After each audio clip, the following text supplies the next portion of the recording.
Merci. Vous faites un constat objectif, un peu toujours le même, des investissements insuffisants, chômage endémique, déséquilibre macroéconomique important, et vous apportez des solutions, toujours un peu les mêmes. Aller vers une convergence économique, une convergence fiscale, une convergence sociale. Et vous nous parlez encore et toujours de la crise de 2008 comme si c'était un mauvais moment à passer, comme si cette crise était conjoncturelle. Moi, j'ai l'honneur, ou la méchanceté de vous dire non, vous vous trompez, cette crise, elle n'est absolument pas conjoncturelle, mais elle est bien structurelle, à cause justement de ces convergences que vous n'arrivez pas à faire entre les États membres, convergence économique, fiscale et sociale. En revanche, actuellement, il y a une crise qui est bien conjoncturelle, Madame Thyssen, c'est celle des réfugiés. Alors comment, très concrètement, allez-vous faire pour absorber ces réfugiés sans amplifier les déséquilibres que vous déplorez? On nous a dit également, et on était très heureux de nous le dire, que les déficits budgétaires moyens étaient en baisse et qu'on arrivait à 1,7% du PIB. Alors, Monsieur Moscovici, vous avez répondu tout à l'heure, mais je suis désolé d'insister parce que la réponse n'était pas très claire. Le président Hollande a très clairement dit qu'il ferait passer le pacte de sécurité avant le pacte de stabilité. Vous avez un petit peu botté en touche dans votre réponse. Mais Monsieur Moscovici, comment comptez-vous accompagner Monsieur le président Hollande? Autrement dit, est-ce que vous allez lâcher la bride? Je vous remercie. Commissioner Moscovici. Oui, sur plusieurs des questions, en effet, sont importantes. La première concernait les excédents courants, et notamment les excédents courants allemands. On est obligé de constater que les chiffres montrent une progression année après année spectaculaire de l'excédent courant allemand, 7-8% pour les 2 dernières années, et probablement autour de 9% pour cette année-ci. Il est hors de question de blâmer en quoi que ce soit l'économie allemande, qui est la plus importante par sa taille et la plus compétitive du continent. Et la Commission européenne trouverait vraiment paradoxal de demander en quoi que ce soit à l'économie allemande de renoncer à sa compétitivité. En revanche, nous pouvons constater, c'est ce que nous avons fait l'an dernier, que sur le volet demande intérieure, l'économie allemande est en dessous de sa capacité ou de son potentiel, et je rappelle les préconisations que nous avons faites l'an dernier sur l'investissement, sur les infrastructures, aussi sur la formation.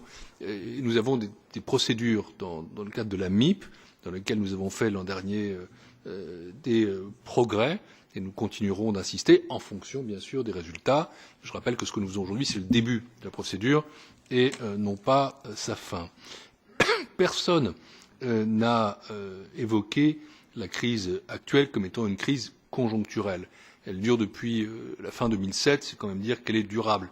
Ce que nous disons en revanche, c'est que nous sommes à la 3e année de croissance positive et que la reprise en Europe s'affirme, à tel point que les chiffres du chômage, eux aussi, commencent à s'améliorer de manière assez significative. Nous voudrions plus et plus vite dans la zone euro, évidemment, mais c'est le résultat de politiques qui, d'une part, ont permis un financement monétaire approprié, d'autre part une réduction des déficits, troisièmement des réformes structurelles, et puis nous souhaitons compléter ça, vous le savez, par le plan Juncker.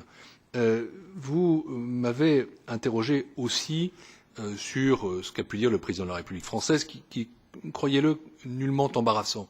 Le président de la République s'exprimant dans le Congrès, devant le Congrès français, je rappelle, 3 jours après les attentats qui ont fait 130 morts en France, 130 morts à Paris, beaucoup de jeunes, a expliqué que le pacte de sécurité l'emportait sur le pacte de stabilité. Ce qu'il voulait dire par là, c'est qu'il était nécessaire, dans ce contexte dramatique, de renforcer l'effort pour la sécurité en France. Des mesures ont été annoncées par le président de la République, approuvées, m'a-t-il semblé, par l'ensemble de la représentation nationale, qu'il a salué debout. Ces mesures représentent, c'est le premier chiffre qu'on a eu, c'est 600 millions. Hier, il y avait des chiffres qui tournaient autour de 800 millions, mais qui incluaient des dépenses de défense. La Commission européenne a immédiatement réagi en disant que dès lors qu'il y avait ces circonstances qui étaient plus qu'exceptionnelles, dramatiques et tragiques, évidemment nous allions les prendre en compte de manière tout aussi exceptionnelle. Cela n'est pas contradictoire avec le pacte de stabilité, puisque si vous prenez ces 600 millions, ça représente quelque chose comme 0,15% du PIB. Michel Sapin, le ministre des Finances français, a affirmé que la trajectoire française ne serait pas atteinte par cela, ni en 2016 ni en 2017. Je pense qu'il y a des moments où l'unité nationale, je le répète, la dignité, commande de ne pas polémiquer. Nous ne sommes pas là pour lâcher la bride. Nous sommes là, en effet, pour permettre à la France de renforcer sa sécurité. Et le pacte de stabilité, je crois que vous n'êtes pas forcément un fan ou un thuriféraire, montre par là qu'il est intelligent et humain. Je pense que tout le monde devrait être intelligent et humain. On y gagne. La question sur les réfugiés s'adressait à Marianne Thyssen, mais je peux peut-être en dire un tout petit mot pour dire que quand nous avons présenté les prévisions macroéconomiques, nous avons souligné que l'afflux de réfugiés, nous n'avons pas là-dessus de prévisions ou de souhaits, bien sûr les mesures qui sont prises visent aussi à le réduire, pouvait se traduire par une croissance supplémentaire, parce que ce sont aussi des dépenses publiques et c'est une demande adressée à l'économie, à condition que des politiques publiques intelligentes soient mises en place pour intégrer ces personnes, notamment au marché du travail, permettre davantage de formation et nous devons avoir là-dessus une approche à la fois sérieuse, il s'agit de protéger nos frontières, de discuter avec des pays tiers comme ça a été fait avec la Turquie ce week-end et c'était bien sûr quelque chose d'absolument nécessaire pour limiter le flux, mais aussi d'avoir une approche qui soit inclusive vis-à-vis de personnes qui fuient des régimes qui sont vraiment une honte pour les droits de l'homme et qui menacent leur vie même. Thank you, Commissioner Thyssen. Ja, dank u wel voor. Madame Thyssen, oui, merci. Merci, Madame le Président. Je vais d'abord répondre à Jean Lambert. La pauvreté.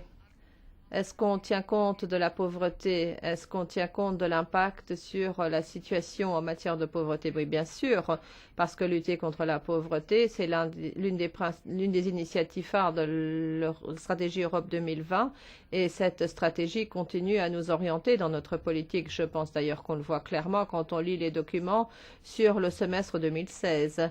Lutte contre la pauvreté, bien entendu, il faut mener cette lutte parce que nous n'avons pas atteint nos objectifs. Bien sûr, la crise a également joué un rôle crucial là-dessus, mais nous pensons qu'il y a deux pistes qui sont importantes, créer plus d'emplois et créer des modèles de protection sociale plus efficaces. Comme on l'a dit, c'est la stratégie Europe 2020 qui nous oriente dans notre semestre. Et nous poursuivons nos initiatives. Il va y avoir une révision à mi-parcours. On ne va pas baisser les bras. Nous voulons continuer à atteindre nos objectifs malgré la crise. Nous voulons rester ambitieux. Nous devons rester ambitieux. Et pour lutter contre la pauvreté, nous devons également veiller à ce que les États membres, les différentes organisations et tout ce dont nous disposons soient utilisés, notamment les fonds structurels, pour lutter effectivement contre la pauvreté et atteindre nos objectifs en la matière. Les réfugiés. Vous m'avez posé une question là-bas. Je suis tout à fait d'accord avec ce qu'a dit mon collègue Moscovici. Il faut intégrer les gens qui demandent et qui ont droit à notre protection internationale. Il faut les intégrer le plus tôt possible.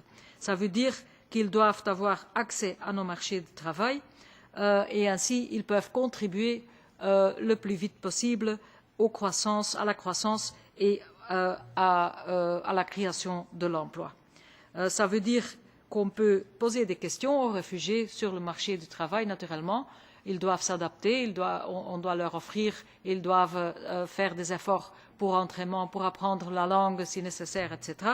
Mais ça demande aussi quelque chose de notre côté. On doit ouvrir la possibilité, on doit vouloir les accueillir et vouloir les donner de l'accès à nos marchés de travail. Je suis très heureux. On n'a rien à dire à ça. C'est aux États membres de prendre une décision, mais il y a des États membres qui veulent raccourcir le temps avant que les réfugiés, ceux qui ont droit, qui demandent une protection internationale, avant qu'ils aient accès au marché du travail. Il y a des pays membres qui ont déjà un délai raccourci et il y en a d'autres qui ont fait des propositions auprès de leur propre Parlement pour raccourcir ce temps et je pense que ça va dans la direction qu'on veut avoir si on veut la cohésion dans la société et qu'on veut qu'ensemble on peut de nouveau retrouver un accroissement économique et plus d'emplois. Merci beaucoup.